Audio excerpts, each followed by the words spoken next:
everyone, and welcome to the Cabin Air Exchange. I'm your host, Suzana Vidaković, and I do hope that you're familiar with the original Air Exchange series with my colleague and friend Bruce, covering topics related to indoor air quality. This Cabin Air Conversation series will put a different spin on things, and it will revolve around vehicle interior air quality, what we call VIAQ.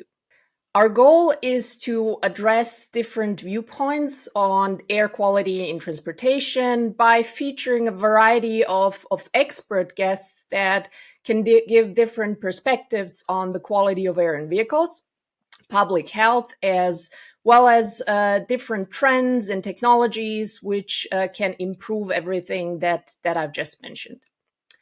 To inaugurate the Cabin Air Conversation series, we have decided to do a double feature with the VIAQ Exchange by having Mike Clark, a conversation with Mike Clark, H&V's own president of Filtration Solutions. So, Mike, thank you for taking the time to talk to me and share your viewpoints on the Cabin Air Exchange. Welcome. Thank you very much. It's a great pleasure. Appreciate it, Suzana. Bruce made a very nice introduction of your knowledge and expertise as a filtration executive with over 20 years of experience. Talking to you over the past few years, seeing you in various conversations, conferences, talking to other industry leaders, I have learned that you're equally passionate about really increasing the awareness on clean air, as well as working hand in hand with different industries on delivering solutions. Now, what do you think the filtration industry, what is the role that the industry plays in leading towards a cleaner world compared to or in parallel to other segments like, for example, transportation, construction, electronics, maybe even food and beverage, because filtration does touch on all of these? Yeah, you're absolutely right. That's the first thing I got thinking about when you just asked that question. Filtration touches nearly everything. You know, it's hard to imagine a world where there's no filtration because it's such an integral part of the way things work and operate. Just to keep things reliable and maintained has really been the history of filtration. But in recent years, it's certainly shifted more to wellness, health, safety, and even sustainability. So there's great synergies with those industries that you just talked about. Transportation, for example.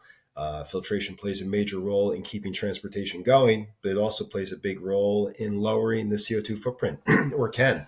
So there's great opportunities there where we can make things more efficient with better filtration and doing the filtration in a more high performance way.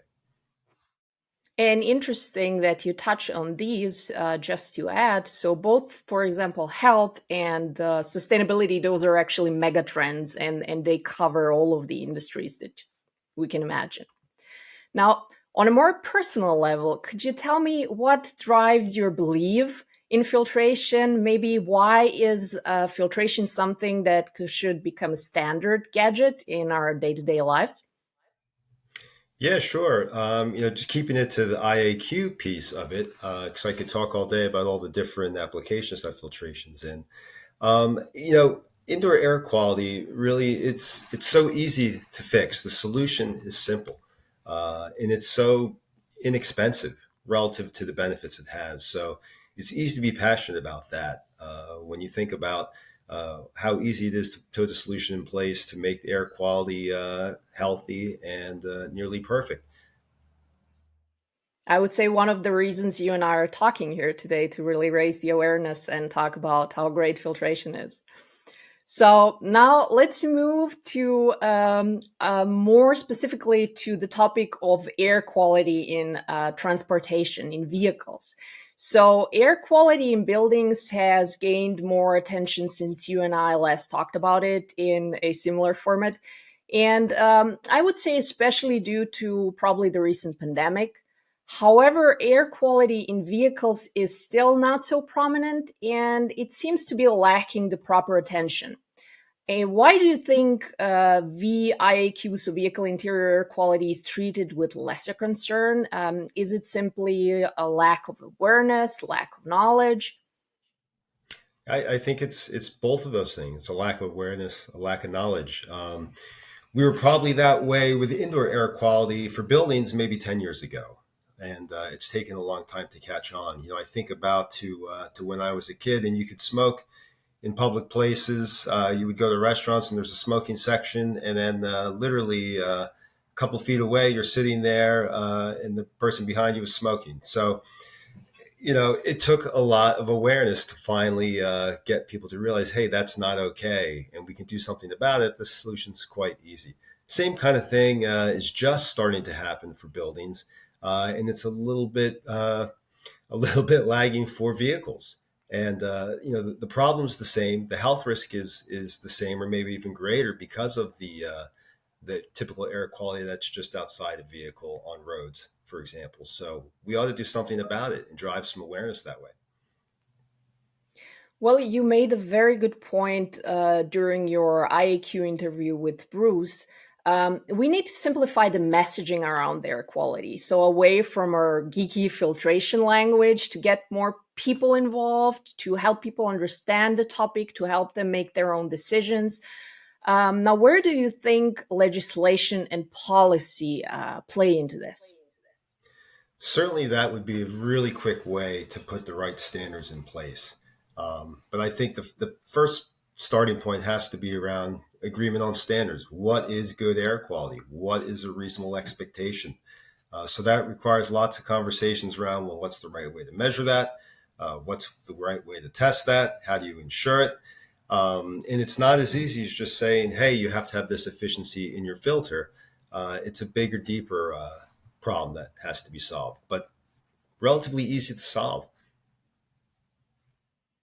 Now, how would you like, on that same note, to see the filtration industry address issues around vehicle interior air quality? To be more specific, what can the industry do to help increase public awareness on one side? And what can the industry do to promote more norms, standards, everything related to air quality? That's really a great question. I mean, this conversation we're having right now is a great example. Let's talk about it a bit more. People take it for granted, I think, because they think about air quality as being something maybe that they can't control, or that it is what it is. That it's something that doesn't have to be managed because we can't do anything about it. Certainly, we can do something about it, and I think if people thought about it, they would really appreciate the value of air quality. I think of the analogy of drinking water. Everyone's so sensitive about drinking water. It's a huge multi-billion-dollar business, bottled water, and people are so concerned about what they're taking into their bodies. But hey, you're taking in so much liters of air into your lungs every day, and there's particulates in that air. Those particulates are getting into your body, sometimes not leaving your body, getting into your bloodstream. We can fix that. We can control that. If you were asked someone to have, a comparison of two glasses of water, and one is dirty, you see the turbidity in it, and another one is clear, obviously they're going to take the clear one. It's the same thing. We can tell when the air is good outside for the most part, or when it's really bad. But there really needs to be better awareness and visibility to that. Which is a perfect segue to my next question. Compared to buildings, vehicles are, we know, small, confined spaces. So even if you spend just an hour driving or working from or in a vehicle, that means so much more exposure to both particulate and gases. So because in vehicles, you have whatever is on the outdoor, so whatever gets pulled in from the outside through the HVAC unit, but also the problem is everything that is on the interior. So there are chemicals which are emitted from vehicles' parts and components. The question is, how do we make this more urgent? Is the magic recipe making the invisible visible? For example, through sensors and sensor technology, is that the solution to make people see the air quality and then have them act upon it? I think that's a great solution for it. A lot of us like that new car smell, but you really don't want to know what kind of VOCs are creating that new car smell. That's certainly hazardous. You wouldn't sit in your house all day with an open paint can, right? But it's kind of akin to what's going on there. Making the invisible visible is a huge opportunity. If people realized, hey, this is the air quality I'm breathing right now, they would do something about it. And with vehicles, there's really a great opportunity because there's such integration of the ventilation system, the HVAC, all the electronics. It would be pretty easy to kind of have a closed loop system on that. Easier certainly than buildings where there's a lot of retrofitting. You could start with new car production today and design that in from the beginning.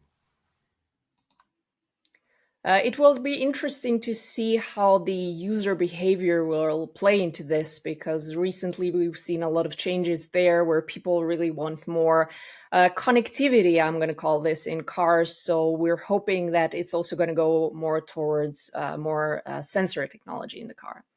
Now, we have recently seen some media reports on a well-known automotive company partner with a famous fashion brand, and they launched a, well, very much debated face accessory.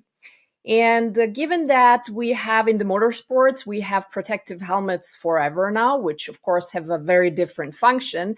But do you think something like that will be the future of filtration in vehicles? Like we put some kind of a gadget on our heads, a helmet or a face mask, and that protects us from negative influences? Or do you think it's going to go more into adding more functionality and more performance in cars? So there will be some parts in cars which will offer this performance. I certainly would like to see it as the latter because, all living through the last few years with COVID, that wasn't a fun time wearing, localizing the air filtration, having a personal face mask, for example, everywhere you go. I think it's going to be more at the system level. And in cars, there's a great opportunity for that. It doesn't have to be tied to the HVAC system. That's kind of the way it's evolved because hey, we have a fan, we have a blower, we can move air, and why not filter that air? That's an easy way to start it, but a more complete solution would be to have something more akin to an air cleaner that comes on and off, regardless of whether the temperature needs to be adjusted to keep the air clean. I really think it can work. I've seen it work. I was with one of our colleagues, in fact, in Shanghai. They had a new car that had a sensor in it, and I really wasn't sure. Is that really doing anything, or is that just marketing gimmick? And we put down the windows, and sure enough, in this case, it was measuring PM 2.5. The PM 2.5 levels increased dramatically. We put the window up, and you could see them come down. That gives some assurance to the occupants of that vehicle that they're breathing cleaner air. And beyond just cars, public transportation is a great opportunity for that. There has to be standards around what air we're breathing. Maybe it starts with worker safety because the worker of that commercial vehicle is in that environment for long periods of time. Passengers maybe less so, but if we can connect all these dots and work on it for all the indoor air situations that we're in, that would be a big breakthrough and really great for health and wellness. We've all seen the reports from World Health Organization about the years of life that are lost because of poor air quality. People have to understand that that's one, real, and two, preventable. So, for very, very minimal cost, it can be addressed. You just have to have the awareness and care about it. That's actually a very good point. We're not just talking about cars when we talk about vehicles. People also have commercial vehicles where they work, where they spend much more than that, just 1 hour driving that we just said.